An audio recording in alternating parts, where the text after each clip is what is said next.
We often say our mistakes are our best teachers, and there are a couple of fascinating quotes about mistakes that I like the most. The first one is, you don't have to make all the mistakes to learn from them, so learn from other mistakes as well. And the second one is, there are so many new mistakes to commit. Why to repeat the same one? Any given country's citizens' happiness depends on many elements.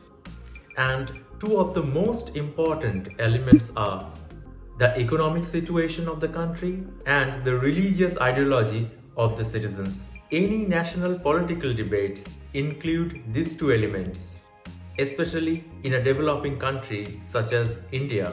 At some point in the history, present-day developed countries have also gone through this period. If we collect the economic and religious information of those countries and correlate the data, we can see some patterns and then avoid making the same mistake. We can adapt the solutions according to any developing country on their path to become a well-to-do society. Many studies have proven that there is a negative correlation between the economic growth and the importance of the religion in a certain country. In other words, in rich countries, people attach less importance to religion. On the contrary, there are also few studies which says there is no such strong correlation between religion and the economic growth.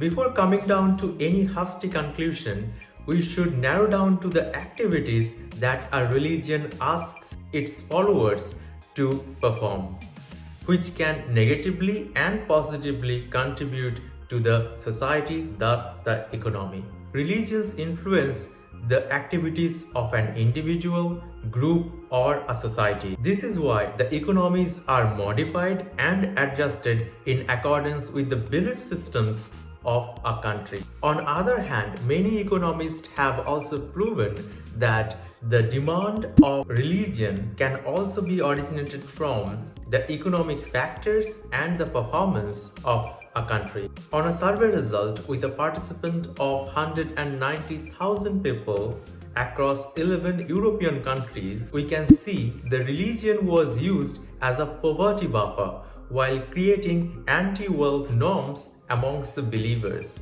This survey shows that the rich atheists are happier than the poor atheists. However, when the income is less, the result is just the opposite. Poor believers were more happier than poor atheists. Another survey was conducted around the world where participants were asked, how important is religion in your life? And the possible answers are four, ranging from very important, somewhat important, not too important, and not at all important. A clear correlation between poverty and religiosity has been noted in this survey. In poor countries, a huge majority said that religion is very important in their life. In countries like Uganda, Pakistan, and Indonesia, 90% of the participants said that religion is very important in their life.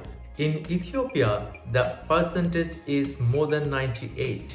In richer countries, we can see an opposite result. In the UK, Germany, South Korea, Japan, there are only less than 20% of the population who thought that the religion is very important in their life.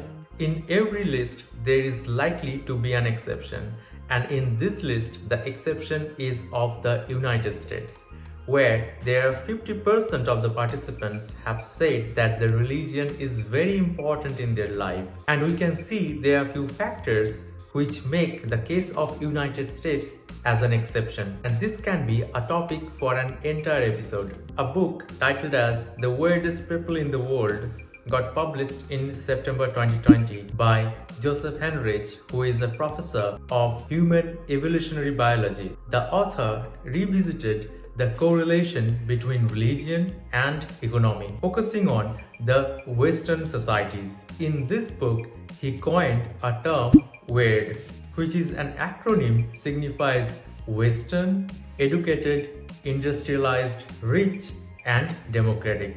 In this book, his conclusion is simple yet surprising. He believes that the development of the Western countries is the result of the family policies enforced by the church from the middle of the first millennium and then by the democratic governments. Out of many policies, the four important ones we can talk about here.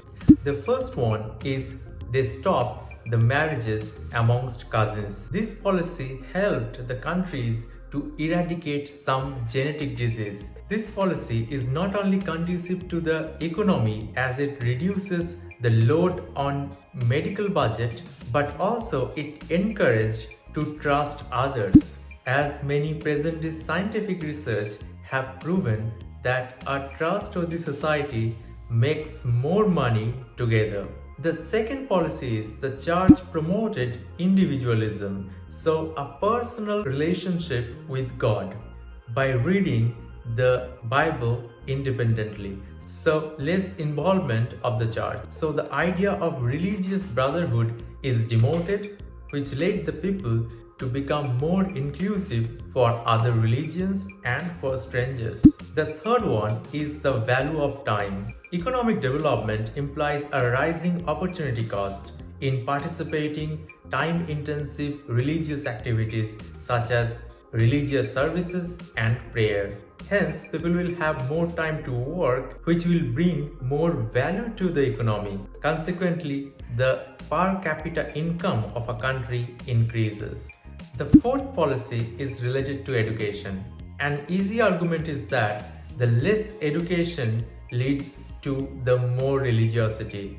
Various studies have proven that it's only partially true. The more educated a person is, he or she likely to turn to the science for explanations for natural phenomena rather than religion. According to this view, the higher the educational attainment is, the less religious people will be.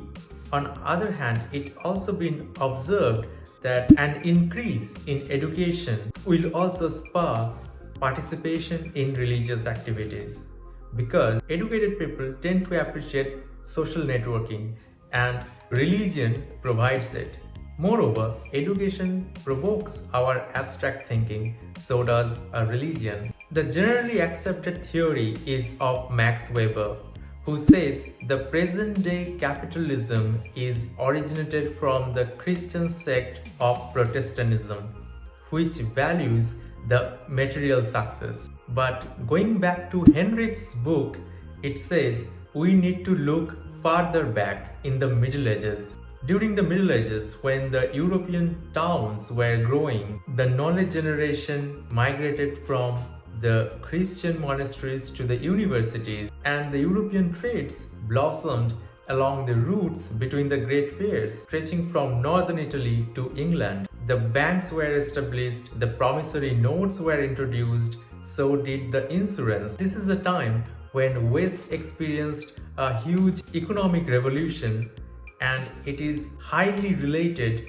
to the policies that religion brought to the societies. The author Heinrich also acknowledged the fact that the Protestant Reformation was a huge sea change.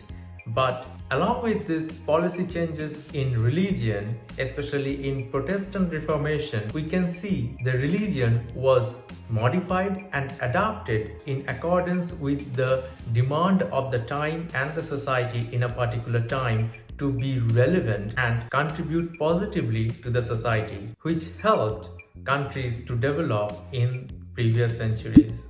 The intention of the religion and the economy is the same, to bring good to the human. So these two factors should not fight with each other, and one should not hold another one back.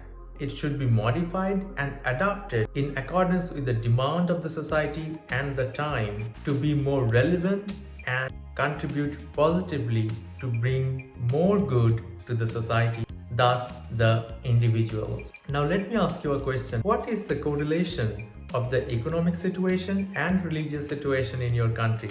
What do you think of Pakistan or Afghanistan under Taliban rule, where the collective religiosity is strong and hindrance for their economic growth? Please let me know your thoughts in the comment section below.